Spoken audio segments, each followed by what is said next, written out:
Neighbors say I violated city noise ordinance by knocking on their door.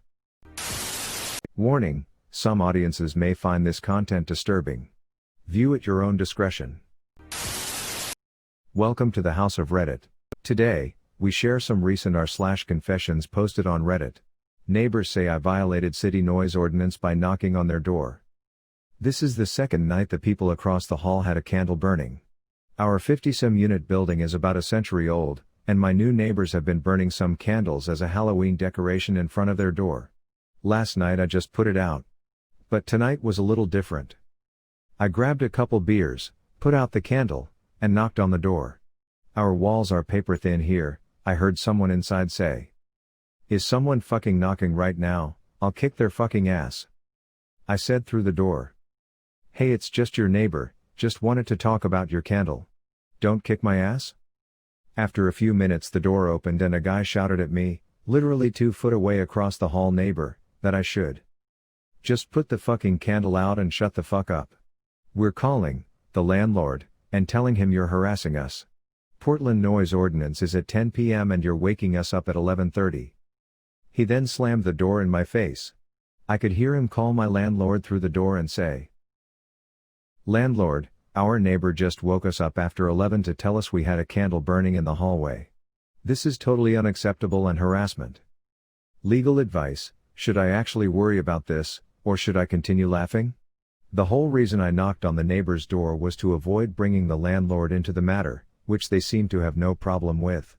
I've lived in the building for 3+ years. They've been here since March.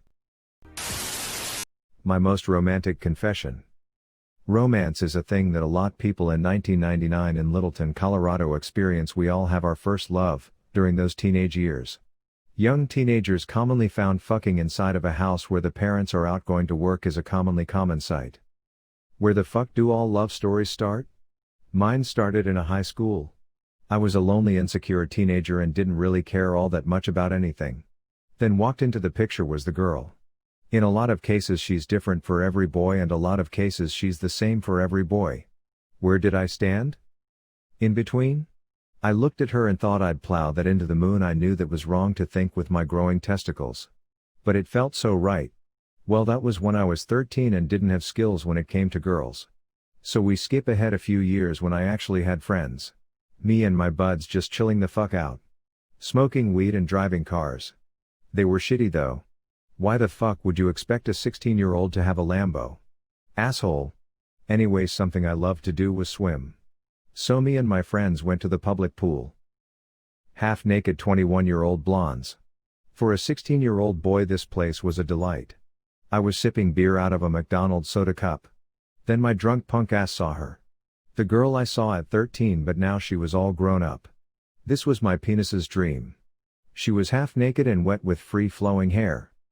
I wanted to get up and talk to her, but my dick was erect like the Empire State. I had to be careful, so I thought about dead old naked ladies with penises. My boner was gone, so I grabbed a breath mint and walked up to her. "You look great. I'm assuming you work here because this place only hires the best looking staff." She did work there at the Littleton best looking staff pool. They had a help wanted sign out front that said help wanted, we need to fire more fat chicks and hire hot blonde babes. That was great and all, and our conversation went swimmingly. "I bet they'd hire you," she said. "Don't get excited, dick," I thought. I tried best to flex my abs, which I barely had. So I had shot the question and asked her out. I stared at her fine, somewhat bare ass as she walked away. I didn't want to blow this. This is what my dick had wanted for a long time. "Nice going, playa. Soon you'll be on the way to hitting that." My best friend Cody McPenis Rapist said to me. Skip ahead to Friday night, April 19, 1999. It was date night. I got a nice suit, styled my long blonde hair and put on the best manliest colon out there. Tonight was the night. So the date went pretty well. Anyways, next morning, Tuesday, April 20th, 1999. Her friend Kimberly Scott from the school 3 miles away had died. My former friend from middle school Dylan was the one who did it. Weird lanky dude. I saw it coming in 1995 when I said, "You acting like you're gonna kill someone, Dylan," and he said, "Wait 4 years. Anyways, with tears in her eyes she said to me, "Life is too short, Riddleton, let's make a baby." And I got the jazz music ready. I changed my mind. I realized that school shootings are rare, especially in America. She didn't realize there were 417 mass shootings in 2019. So I slipped a roofie in her water and shit inside her period blood-filled asshole, anally pounded my own dog with a fisted dildo and hit her over the head with a lamp. A real alive baby slipped out, which was odd cause you know pregnancy lasts for 9 months. Seemed normal to me. I didn't want to pay child support though, so I ran the fucker over with white 1993 Ford Bronco California 3DHY 503, not once but twice but 3 times.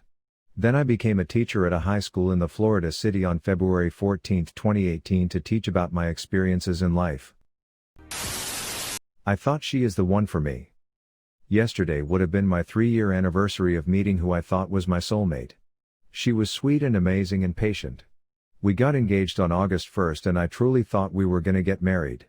We both finished our master's degrees, got engaged, had a plan. Well, she changed her mind on Saturday. She had moved back to her hometown and on with her mom to start her new job. We broke our lease and it had to be a 60-day notice, so I was supposed to stay here and keep working and looking for a job there. We were gonna move in with her mom for a bit so we could save like crazy, since mom wouldn't be charging us rent, and then buy a home. We had both talked about it and we were excited. I gave my job tons of notice, letting them know I would be leaving October 30th, the same day my lease ended. We broke our lease and I quit my job to move there with her. This had been our plan for a while and she convinced me everything would be great. I guess she got comfortable being alone and started to enjoy it, and she said she needed to grow on her own and find herself, so she broke it off with me. Now, I am completely devastated. I truly believed that she was the one for me, that everything was going to be happily ever after. I gave up everything so she could follow her dream. I feel like I have nothing left. I'm sitting in an empty apartment, with nowhere to live come the 30th, which is also my last day of work. I feel like I'm dying inside and like I truly have nothing. If you enjoy this video, please be sure to like, share, comment, and subscribe. If you have any suggestions for future videos, please let us know in the comments below. Turn on the notifications to know when we post new videos. Thank you for coming to the House of Reddit.